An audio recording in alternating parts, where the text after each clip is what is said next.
Hi, welcome back to Warrior Beauty. I wanted to talk to you a little bit about being a patient that's at risk, like I am, with your immune system kind of compromised. Even though immunotherapy is supposed to rev it up, I mean it's obviously not enough to keep cancer away without that, or probably some other creepy crawlies, including COVID. Although I have, praise God, tested negative this whole time.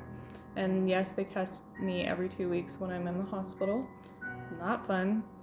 And my oldest son that lives with us actually got COVID. He works out of the house. He tries to be as I don't even know, the word just went. He tries to be as careful as he can, and I mean, he takes his shoes off in the garage, he goes straight to the shower, he dumps his clothes, in the laundry and washes them on his own, so like I don't touch any of that stuff.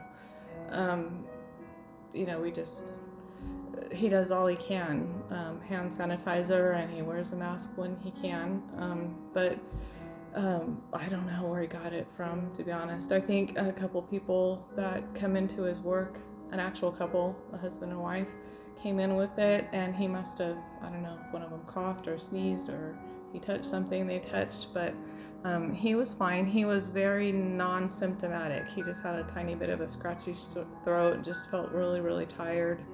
That was about it.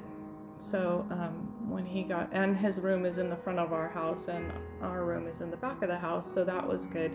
He could, just quarantine up there, and then we would leave, or my husband would leave things in the entry hallway, which is close to his bedroom, for him to eat or drink, and then, we were Lysol and making sure the kitchen stayed really clean, and so we got through all that. Neither my husband or I got it, and that was wonderful. But it really does change your life, when you can't go anywhere or do anything. Like I said, it's really great that we get along so well. But it was driving me a little nuts, and everyone, and my husband too, that we can't go out and do anything. So um, we recently took a drive with masks and everything, for when we got out, and we ran through and got some food, and he did, and I didn't get out of the car. And then we went off to a park near Lake Conroe, which is really close to us. It's beautiful there. And there weren't, any people around. We found a spot to eat with a picnic table. And that's wonderful. I don't know why we haven't done more of that. Like, we need to. He's even bought us the face shields, and we have all kinds of different masks, including an N95 mask for me. So I don't know. I want to start doing more of that. I can't just stay in. I mean, I don't go to the grocery store or the pharmacy. We drive through the pharmacy. But just to get out in some fresh air, like seriously, I'm about to go buy myself a bubble. Like, is there some sort of bubble that I can be in so we can go do something, see something? The most awful time that it affected me was right before Christmas, when my uncle passed away. I had always promised my cousin, who I'm very close to, his daughter, Robin, that if anything happened to her parents, I would be there. Robin and I weren't close. Weren't close when my not that anything was wrong, we just had lost touch. I grew up, I was taken away from my family when I was very young because my parents wanted to move to California. So we saw them, but very infrequently, a handful of times in my whole life. And so when my dad passed, they weren't there. Nobody from the family came. My Aunt Marie and my Uncle Richard, the one that just passed, Uncle Richard, they did come when Dad had his second heart attack. They drove straight through, no sleep, from Georgia to California, and were there right when he got out of surgery. and but they didn't come back for his funeral, and that's okay. I'm just saying, it's just, hard. So my uncle passed suddenly in his sleep, and I wanted so badly to get in the car, but I couldn't because of COVID. In fact, there were people in her family, kids that she watches, and someone that she works with, who had just been recently, oh gosh, I'm having a hard time with words today, who had just been recently exposed to COVID, so it wouldn't have been a good thing. And then for the family get together, they didn't have like a full-on funeral ceremony and stuff. They had a very big family, get together. All of their children, most of their children were there, except one who also has some medical things going on, and all of their kids and all of their kids, and so. But I wasn't able to go, but thankfully, I love them so much. They Zoomed everything. She had me on every room saying hi to everybody. My husband and I, they haven't been able to meet him yet either. So, but that's hard, when you're with this immune compromised stuff. If I wasn't immune compromised, I'd be bring it, or at least I thought I would. And that was hard. And I've also noticed too that people, when I'm at MD Anderson, a lot of people don't want to make eye contact with you anymore, and there's only patients in there, so everybody's got cancer for the most part. They won't let people in unless you can't care for yourself, so there's nobody usually with spouses or others.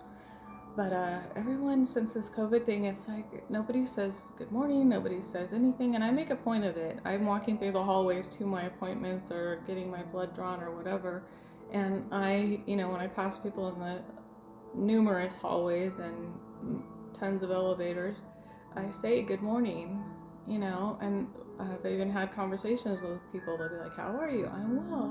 Are you ready for Christmas? Are you ready for the new year?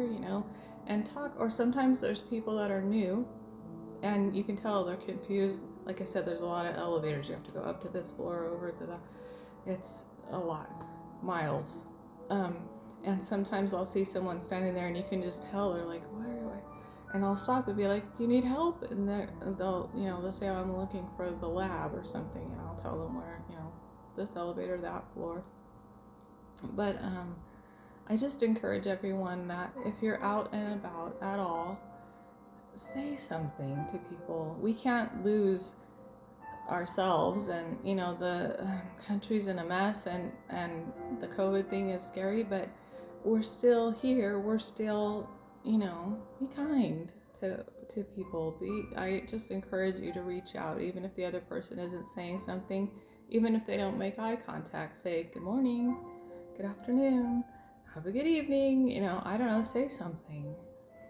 Be kind to each other. It helps. It might light up that person's day and you don't even know. Another thing I was gonna show you is this. This is a gaither, and actually my husband has a lot of them just because. And I saw him with one. They keep your neck warm, and that's cool. It's kind of like a neck scarf, but you can also do this with it.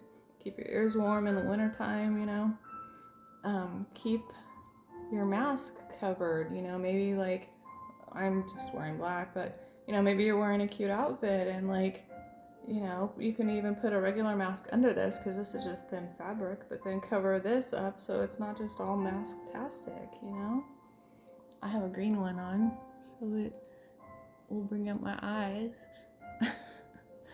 But some of them are funny. I'll post at the end of this video some pictures of us at Lake Conroe getting out with our puppies. No masks, no people around, so we were good.